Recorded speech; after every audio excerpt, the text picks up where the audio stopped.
Very good morning, students. Welcome to today's online class. From previous lecture, we are started next chapter, that is chapter number 14 and oscillation.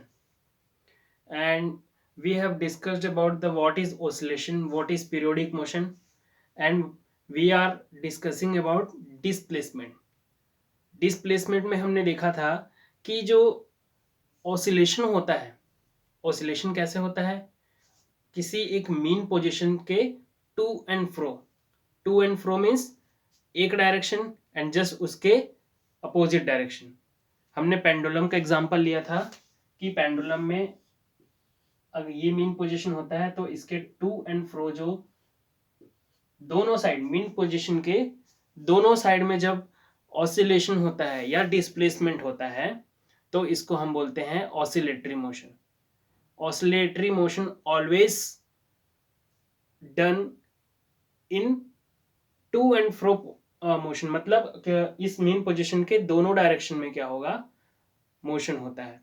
Late us see displacement. हमने देखा था कि it is a vector quantity and displacement is a vector quantity. हमने देखा था कि displacement of a particle in a periodic motion is defined as the change in its position, change in its position and change in its position in case of oscillatory motion. Oscillatory motion के case में हम देखेंगे तो distance covered from its mean position. What is displacement? Distance travelled from its mean position. ये इसका mean position है. Mean position से either side में दोनों डायरेक्शन में क्या होगा, इसका मूवमेंट होगा, मोशन होगा. और ये जो मोशन होगा जितना डिस्टेंस तक ये डिस्टेंस कवर करेगा या जितना डिस्प्लेसमेंट होगा उसके मीन पोजीशन से, that is known as displacement. हम इसमें देखने वाले थे कि displacement as a function of time, displacement as a function of time. इसका मतलब क्या हुआ कि as a function of time,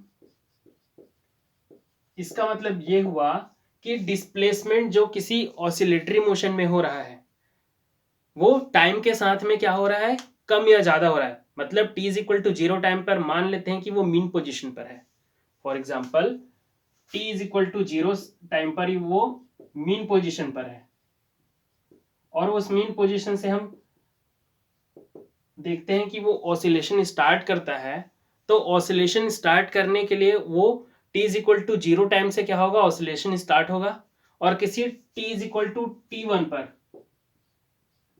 पर क्या हो जाएगा, कुछ डिस्टेंस डिस्प्लेसमेंट हो जाएगा. हम इसको इस तरीके से समझ सकते हैं कि अगर एक बॉडी है, यहां पर ये इसका मीन पोजीशन हो गया, this is at time is equal to zero, this is mean position of that particle. अब ये मान लेते हैं कि ऑसिलेशन कर रहा है अलोंग द दिस डायरेक्शन. मान लेते हैं कि इस डायरेक्शन और इस डायरेक्शन में क्या हो रहा है, ऑसिलेशन कर रहा है. तो ये जो ऑसिलेशन होगा वो t is equal to zero time पे स्टार्ट कर रहा है, मतलब उस t is equal to zero time पर वो मीन पोजीशन पर होगा. और किसी टाइम t1 पर ये मीन पोजीशन से हट के इस डायरेक्शन में मूवमेंट करने लगा, this is at t is equal to t1 time. तो इसके मीन पोजीशन से जितना डिस्प्लेसमेंट हुआ, ये किसी t1 टाइम पर डिस्प्लेसमेंट हुआ है, इसको हम x1 ले लेते हैं. मान लेते हैं कि ये t2 टाइम पर मीन पोजीशन के से x2 डिस्टेंस पर मैक्सिमम डिस्टेंस पर चला गया, that is it t is equal to t2. यहां पर टाइम t2 पर डिस्प्लेसमेंट और कोई डिफरेंट वैल्यू हो गया. फिर हम देखेंगे कि मीन पोजीशन से फिर अगर टाइम t3 पर यहां पर आ जाता है, इसके जस्ट अपोजिट डायरेक्शन में, यहां पर ये x1 हो जाएगा, x2 x3 ले लेते हैं, मान लेते हैं इसको x3 ले लेते हैं, तो ये हो जाएगा t is equal to t3 पर. यहां से हमको क्या पता चल रहा है कि डिस्प्लेसमेंट हो रहा है वो टाइम के साथ में चेंज हो रहा है. यहाँ पर जो पार्टिकल का उसके मीन पोजीशन से दोनों डायरेक्शन में टू एंड फ्रो डायरेक्शन में जो डिस्प्लेसमेंट हो रहा है, that depends upon the time. Time के साथ में अपने पोजीशन को चेंज कर रहा है, that is known as a function of time. Function of time मतलब which depends upon the time. तो इसी को हम देखते हैं कि हम इसका रिप्रेजेंटेशन करेंगे, कैसे करेंगे। नाउ जो हम, क्योंकि हम अभी पढ़ रहे हैं क्या, ऑसिलेटरी मोशन, जो कि एक one kind of periodic motion है। तो इसका जो डिस्प्लेसमेंट होता है, इसके डिस्प्लेसमेंट को रिप्रेजेंट करने के लिए as a function of time हम रिप्रेजेंट करेंगे। तो हम एक फंक्शन लेंगे। फंक्शन एक मैथमेटिकल एक्सप्रेशन होता है, और ये जो मैथमेटिकल एक्सप्रेशन होगा वो क्या होगा, क्योंकि हम एक ऑसिलेटिंग पार्टिकल के लिए कर रहे हैं जो एक इक्वल टाइम इंटरवल के बाद अपने पाथ को बार बार रिपीट कर रहा है, तो फंक्शन भी कैसा होना चाहिए, पीरियोडिक होना चाहिए। सो लेट अस सी पीरियोडिक फंक्शन। क्योंकि डिस्प्लेसमेंट जो हो रहा है वो अपने पाथ को बार बार रिपीट करेगा, जो डिस्प्लेसमेंट होगा वो displacement to and fro direction में बार बार रिपीट होगा, इसलिए हम उसको रिप्रेजेंट करने के लिए क्या ले रहे हैं, periodic function. So what is periodic function? Any function that repeat itself at regular interval of time. Any function that repeat itself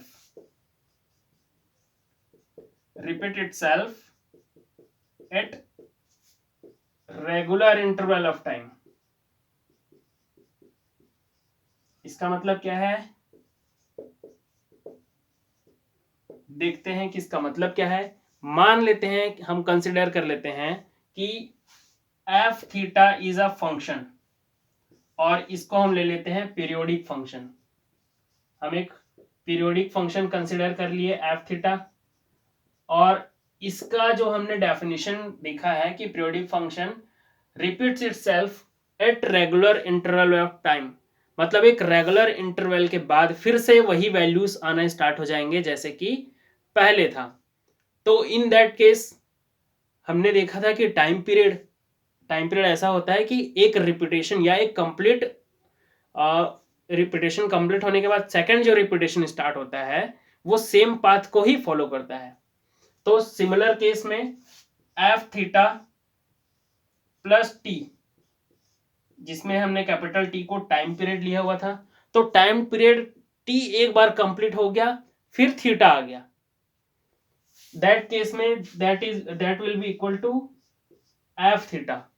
मतलब टी टाइम पीरियड के बाद फिर हमने जो थीटा लिया है ना, वो क्या होगा, उसी पहला जो रिपीटेशन पर जो वैल्यू थीटा पर था वही उसी वैल्यू को क्या करेगा, रिप्रेजेंट करेगा।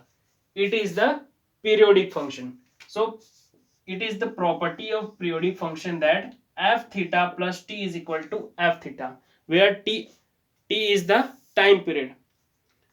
तो हम जो डिस्प्लेसमेंट को रिप्रेजेंट करेंगे एज अ पीरियोडिक फंक्शन करेंगे, क्योंकि इक्वल इंटरवल ऑफ टाइम के बाद वो क्या करता है, अपने पाथ को रिपीट करता है, डिस्प्लेसमेंट को रिपीट करता है। The value of F remains same when argument is increased by an integral multiple of two time period. यहां पर क्या हो रहा है कि अगर हम यहां पर टी लिए हैं पहला रिपीटेशन के बाद थीटा, तो F theta plus T is equal to F theta. अगर हम इसको 2t लेते हैं तब भी होगा, क्योंकि दो रिपीटेशन के बाद फिर थीटा इंक्रीज हो रहा है। 3t लेंगे तो भी F theta plus 3t, 3 repetition के बाद फिर थीटा वैल्यू ले रहा है। सो इन केस इसीलिए कहा गया है कि यहां पर हम जो आर्ग्यूमेंट ले रहे हैं that is increased by integral multiple of time period 2t 3t 4t up to nt। जितना रिपीटेशन के बाद हम जो नेक्स्ट वैल्यू लेंगे वो वैल्यू क्या होगा, एफ थीटा के इक्वल होगा। सिंपल पीरियोडिक फंक्शन में अगर हम कॉस थीटा जो लेते हैं, इन जनरल कॉस थीटा का जब हम ग्राफ देखते हैं तो कैसे होता है, दिस इज कॉस थीटा का ग्राफ ऐसे होता है, जिसको हम इसमें थीटा की वैल्यू एक्स एक्सिस में, और यहाँ पर ये जो ग्राफ रिप्रेजेंट कर रहा है दैट इज कॉस थीटा, और कॉस थीटा की वैल्यू वाई एक्सिस में, 1 होता है, -1 से 1 तक जाता है। इसलिए सिंपल पीरियोडिक फंक्शन का जो हम एग्जांपल लेते हैं वो फंक्शन को हम f is equal to cos theta, या एक एम्पलीट्यूड सामने लगा देते हैं, ये हो जाता है a cos थीटा। इसके बारे में हम आगे डिस्कस करेंगे कि एम्पलीट्यूड क्या होता है, बट हम जो सिंपलेस्ट फॉर्म में जब पीरियोडिक फंक्शन को रिप्रेजेंट करते हैं तो इस तरीके से रिप्रेजेंट, या f a cos थीटा हम लेते हैं। नाउ आगे देखते हैं कि पीरियोडिक फंक्शन में हमने जो ये प्रॉपर्टी लिया था theta plus T is equal to F theta, this is property of periodic function if theta is increased by integral multiple of 2 pi radian. जब हम cos थीटा का एग्जांपल लिए थे, like f is equal to a cos theta, तो ये जो function हमने लिए है, अगर हम इसमें थीटा इज आर्गुमेंट और इसमें हम इंटीग्रल मल्टीपल ऑफ 2 पाई का इंक्रीमेंट कर देते हैं, if theta is increased by integral multiple of 2 पाई, तो हम यहाँ पर सिर्फ 2 पाई का इंक्रीमेंट करते हैं, ये क्या हो जाएगा f थीटा प्लस 2 पाई, ये क्या हो जाएगा a, इसको हम ऐसे ले लेते हैं f theta, a cos theta plus 2 pi, और हमको पता है कि cos theta plus 2 pi, cos theta plus 4 pi, ये जितने भी वैल्यूज होते हैं that is equal to cos theta. आप लोगों ने पढ़ा होगा cos pi by 2 plus theta is equal to sine theta, cos pi by 2 minus theta is equal to sine theta. लेकिन जब ये इंटीग्रल मल्टीपल ऑफ 2 पाई होता है तो in that case it is equal to cos theta, ये हो जाएगा आपके cos थीटा के, that is equal to how much f theta. तो यहां से क्या हुआ, theta plus T is equal to f theta plus 2 pi, यहां से टाइम पीरियड क्या निकल रहा है, t is equal to 2 pi. So इस तरीके से हम पीरियोडिक फंक्शन को क्या करते हैं, डिफाइन करते हैं। नाउ ये हो गया डिस्प्लेसमेंट, जिसको हम periodic function as a periodic function या as a function of time हम रिप्रेजेंट करते हैं। Now our next topic is simple harmonic motion. Why this is simple harmonic motion.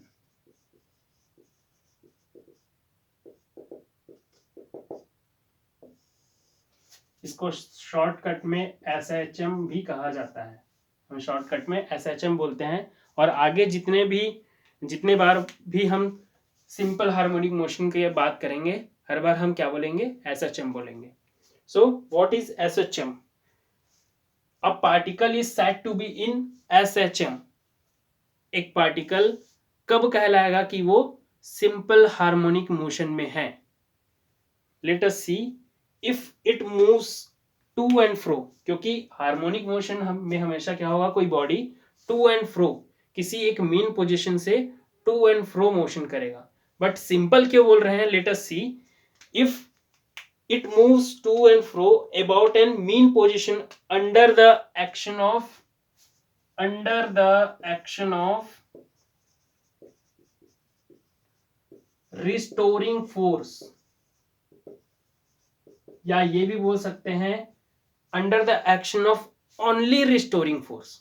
इस पर और कोई फोर्स एक्ट नहीं करेगा, इस पर सिर्फ क्या फोर्स एक्ट करेगा, रिस्टोरिंग फोर्स। हम देखेंगे कि रिस्टोरिंग फोर्स क्या होता है।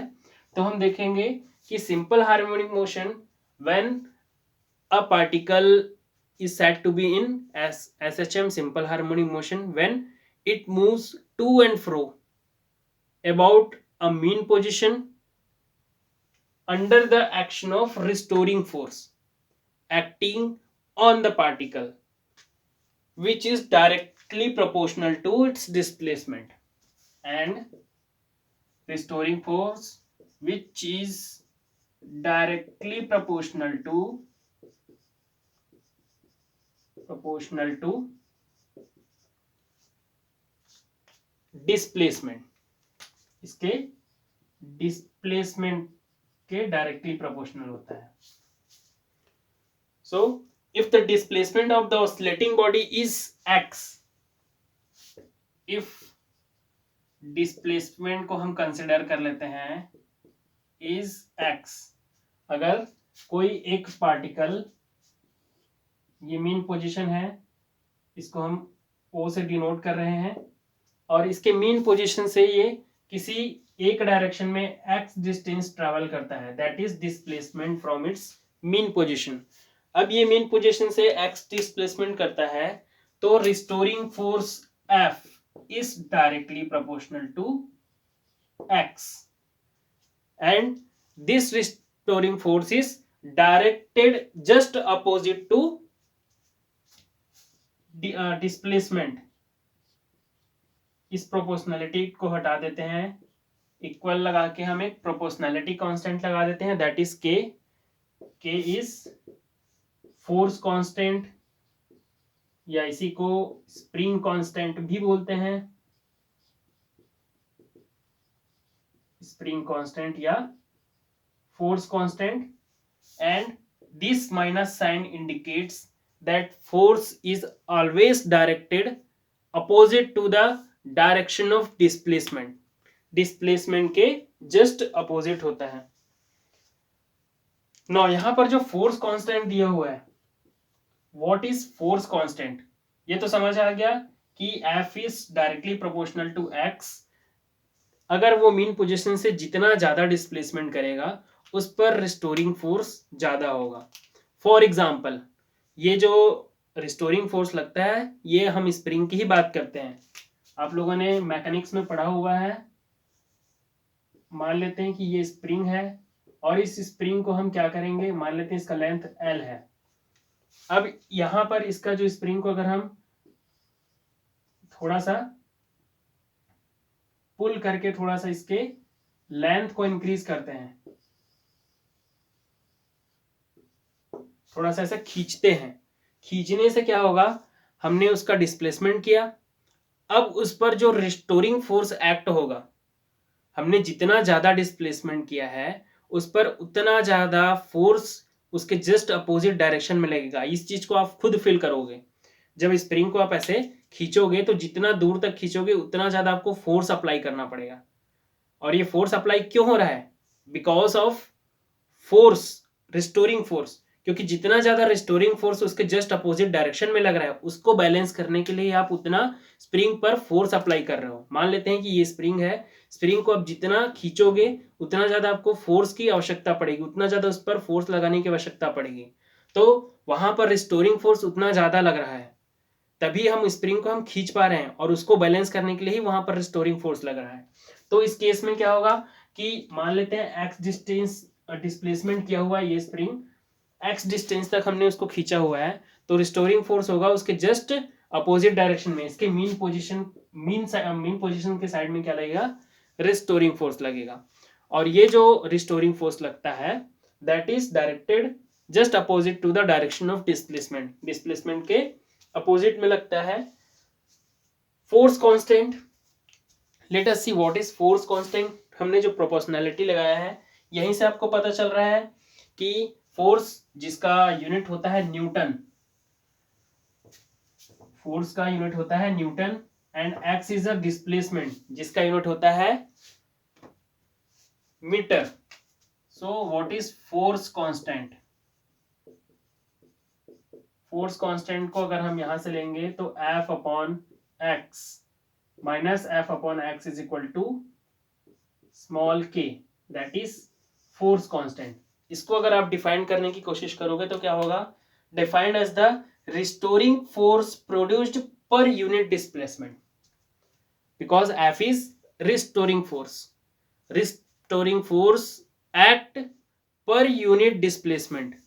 एक यूनिट डिस्प्लेसमेंट करने के लिए उसको, किसी स्प्रिंग को, किसी बॉडी को हम जितना रिस्टोरिंग फोर्स उस पर लग रहा है, that is known as force constant.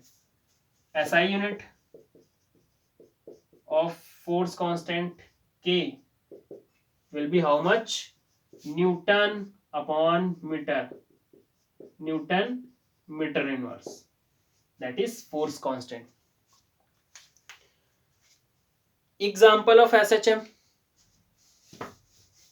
Simple harmonic motion, जिस पर सिर्फ और सिर्फ रिस्टोरिंग फोर्स एक्ट होना चाहिए। हम इसलिए बार बार बोल रहे हैं कि हमारे नेचर में बहुत सारे फोर्सेस हैं।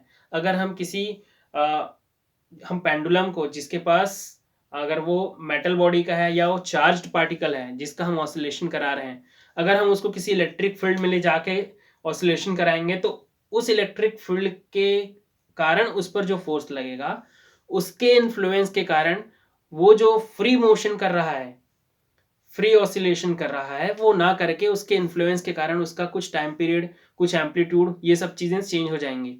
तो हम एसएचएम की जब बात करते हैं तो इसमें केवल रिस्टोरिंग फोर्स एक्ट होना चाहिए। तो हम फॉर एग्जांपल लेते हैं oscillation of a loaded spring. एक स्प्रिंग को आप क्या करा दोगे, ऐसे लटका दोगे और इस पर हम कोई स्मॉल एम क्या कर देंगे, हैंग कर देंगे, और इसको यहां से थोड़ा सा ऊपर ले जाने के बाद हम छोड़ देंगे तो ये कैसे करेगा, ऐसे ऊपर नीचे ऑसिलेट करेगा। तो इस पर जो फोर्स लग रहा है वो सिर्फ रिस्टोरिंग फोर्स के कारण ही ऑसिलेट कर रहा है, रिस्टोरिंग फोर्स के कारण ऑसिलेट कर रहा है। Another example is vibration of a tuning fork. अगर हम किसी एक स्ट्रिंग को ऐसे हम इसको जर्क देते हैं और इसमें जो वाइब्रेशन होता है वो भी as a kind of simple harmonic oscillation है। Another example is vibration of balance wheel of a watch.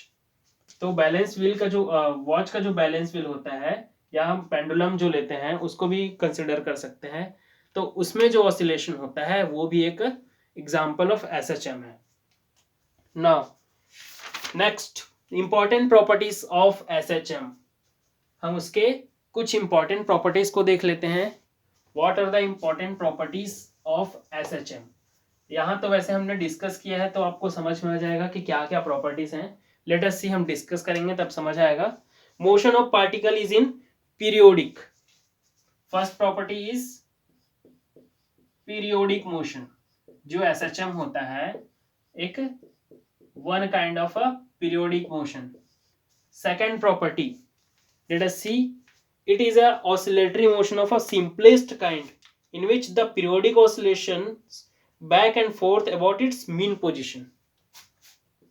Back and forth displacement about its mean position. इसके मीन पोजीशन के दोनों साइड में क्या होता है, ऑसिलेशन होता है या मोशन डिस्प्लेसमेंट होता है। Restoring force acting on the particle is proportional to displacement from its mean position. हमने वही जस्ट डिस्कस किया था कि F is directly proportional to X. जितना ज्यादा डिस्प्लेसमेंट होगा उतना ज्यादा उस पर रिस्टोरिंग फोर्स लगेगा। मीन पोजीशन से हम किसी ऑब्जेक्ट को उसके मीन पोजीशन से जितना दूर ले जाके छोड़ेंगे वहां से उसके ऊपर उतना ज्यादा रिस्टोरिंग फोर्स लगेगा। फॉर एग्जाम्पल, हम पेंडुलम को जितना दूर से छोड़ेंगे उतना उस पर रिस्टोरिंग फोर्स लगेगा और उतना ही फास्ट वो यहाँ से यहाँ तक मीन पोजीशन से आएगा, फिर अपोजिट डायरेक्शन में मूव करेगा। और ये अपोजिट डायरेक्शन में क्यों जाता है, आपके दिमाग में क्वेश्चन आता होगा कि पेंडुलम मीन पोजीशन तक ही जाने के लिए उस पर रिस्टोरिंग फोर्स लग रहा है तो वो उससे आगे क्यों चला जाता है। तो हमने मोमेंटम का कॉन्सेप्ट पढ़ा होगा इन केस मैकेनिक्स पोर्शन में।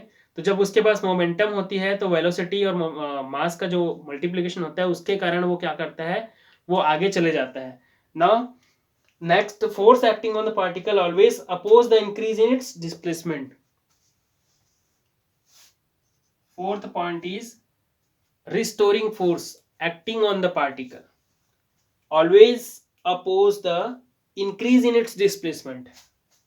ये बोल सकते हैं कि restoring force oppose the displacement, oppose the increase in displacement. और ऐसा हो ही रहा है क्योंकि हमने यही तो देखा था कि f is directly proportional to x, but f को हम जब प्रोपोर्शनलिटी हटाते हैं तो माइनस के एक्स हो जाता है। तो ये जो माइनस साइन है जस्ट अपोजिट डायरेक्शन में लगता है, और मोशन जिस डायरेक्शन में हो रहा है उसके जस्ट अपोजिट डायरेक्शन में फोर्स लगना, इसका मतलब क्या है कि उस मोशन को रिस्ट्रिक्ट कर रहा है। मोशन के डायरेक्शन के जस्ट अपोजिट फोर्स लगना, इसका मतलब ये है कि मोशन के उस डिस्प्लेसमेंट को रिस्ट्रिक्ट कर रहा है, या उस डिस्प्लेसमेंट को क्या कर रहा है, अपोज कर रहा है। क्योंकि जनरली हम देखते हैं कि फोर्स जिस डायरेक्शन में लगाएंगे उस डायरेक्शन पर ही मूवमेंट होता है, लेकिन अगर हम यहाँ पर जो फोर्स पहले लगा रहे हैं उसके बाद उधर से कोई फोर्स लगाना स्टार्ट होगा तो क्या होगा, धीरे धीरे रेस्ट पर आ जाएगा। सिमिलर सिचुएशन यहाँ पर भी है कि फोर्स एक्टिंग होता है, अगर ये जिस डायरेक्शन में मूव कर रहा है उसके जस्ट अपोजिट में फोर्स रिस्टोरिंग फोर्स लगेगा, इसका मतलब उसके डायरेक्शन के या उसके डिस्प्लेसमेंट को क्या कर रहा है, अपोज कर रहा है। Simple harmonic motion can always be expressed in the terms of single harmonic function. इसको हम सिंगल हार्मोनिक फंक्शन के रूप में रिप्रेजेंट कर सकते हैं। एसएचएम या simple harmonic motion can be represented as a function of periodic function. As a periodic function हम क्या कर सकते हैं, उसको रिप्रेजेंट कर सकते हैं। तो ये रहा आपका आज का कंप्लीट सिंपल हार्मोनिक मोशन। अगर हमको इसमें कुछ डाउट होता है तो फिर से एक एग्जांपल लेते हैं। सबसे बेस्ट एग्जांपल हमारे जो हम एक्सपेरिमेंटली भी कुछ भी कहते हैं तो वो जो पेंडुलम होता है, फॉर एग्जांपल आप लोग पेंडुलम आप 7th 8th में देखा ही होगा, और आपके 11th में भी एक मैकेनिक्स के पोर्शन में पेंडुलम का एक पूरा चैप्टर है, एक पूरा टॉपिक है। तो उसमें हम देखते हैं कि क्या होता है, पेंडुलम का जो बॉब होता है इस ऐसे थ्रेड से यहाँ पर हैंग हो रहता है। मीन पोजीशन पर क्या होता है उसका, इस मीन पोजीशन पर वो रेस्ट पर होगा। अगर हम उसको छोड़ भी देंगे वहां पर आइडियलाइज होके वो क्या होगा, उस पॉइंट पर रेस्ट पर होगा। लेकिन मान लो उसी बॉब को हम यहां से कुछ एंगल यहां पर ले जाके अगर छोड़ते हैं और सोचेंगे कि वहां पर स्टेबल हो जाए, क्या ऐसा होगा? नहीं होगा। क्यों? क्योंकि उस पोजीशन पर उसका ये मीन पोजीशन नहीं है। मीन पोजीशन मतलब इक्विलिब्रियम पोजीशन पर नहीं है। इक्विलिब्रियम मतलब होता है कि जहां पर पोटेंशियल एनर्जी और काइनेटिक एनर्जी सैचुरेटेड होते हैं। तो इस पॉइंट पर उसके पास कुछ पोटेंशियल एनर्जी एक्वायर्ड हो जाता है। काइनेटिक एनर्जी को पोटेंशियल एनर्जी को वो जब हम वहां से छोड़ेंगे तो वो पोटेंशियल एनर्जी को काइनेटिक एनर्जी में कन्वर्ट करेगा, और ये इस तरीके से ऑसिलेशन होगा। ऑसिलेशन हो रहा है, तो ये जो ऑसिलेशन हो रहा है यहां पर जो फोर्स लग रहा है, यहां से हमने डिस्प्लेसमेंट एक्स किया हुआ है, तो उसके जस्ट अपोजिट डायरेक्शन में एक फोर्स अप्लाई हो रहा है, that is known as restoring force, और उसी फोर्स के कारण वो ऑसिलेशन कर रहा है। So this is the simple harmonic motion. इसका इक्वेशन रिप्रेजेंटेशन कैसे होता है, डिफरेंशियल इक्वेशन इसका रिप्रेजेंटेशन हम देखेंगे नेक्स्ट लेक्चर में। तब तक के लिए, आज के लिए, इस लेक्चर के लिए thank you one and all.